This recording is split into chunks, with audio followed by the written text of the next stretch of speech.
வணக்கம் ரசிக பெருமக்களே. இன்றைக்கி நம்ம பார்க்க போகிற சேனலின் பெயர் கவி எடிட்ஸ் சேனல். இந்த சேனலை பற்றி நம்ம விரிவாகவும் தெளிவாகவும் நம்ம இன்றைக்கி பார்க்க போகிறோம். இந்த சேனல் யூடியூப்பில் ஸ்டில்லில் பாடல்களை போட்டு யூடியூப்புக்காக வேண்டி கொடுத்துக்கிட்டு இருக்காங்க.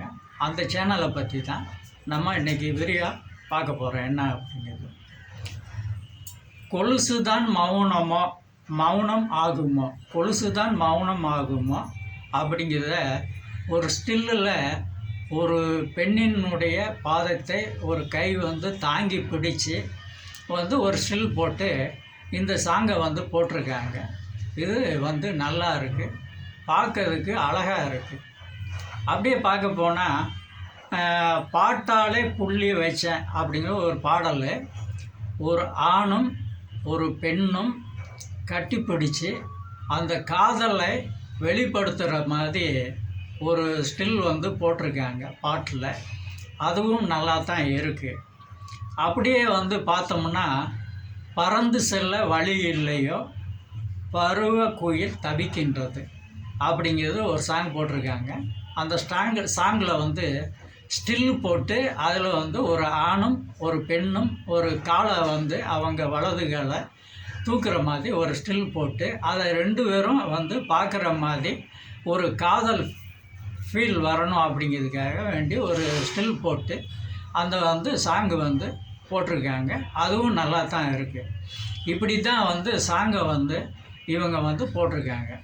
சாங்கிலே கதை சொல்கிற விதம் ஒன்று இருக்குது. அது ரொம்ப சேனல் போட்டுக்கிட்டு தான் இருக்காங்க. நானும் பார்த்துட்டு வந்துக்கிட்டு தான் இருக்கேன். இந்த சேனல் எனக்கு இப்போ பேசுறது புதுசு. ஏன் அப்படின்னா, ஒரு சாங்கை போட்டு விட்டு அந்த சாங்குக்கு ஏற்றாப்புல கதைகள் சொல்லி ஸ்டில் போடணும். அவங்க இது வரைக்கும் அவங்க சேனலில் போடலை. ஏன்னா ஒரே ஒரு ஸ்டில்லை போட்டு கடைசி வரைக்கும் சாங்கை போட்டு விட்டாங்க. அது போயிட்டுருக்கு. ஏன் நீங்கள் சாங்கில் ஒரு கதை சொல்கிற விதம் இருக்குது, இவ்வளோ செலவு பண்ணுறீங்க, அதுக்கு தகுந்தாப்புல இடங்களையோ இல்லை ஸ்டில் எடுத்து நீங்கள் போட வேண்டியது தானே.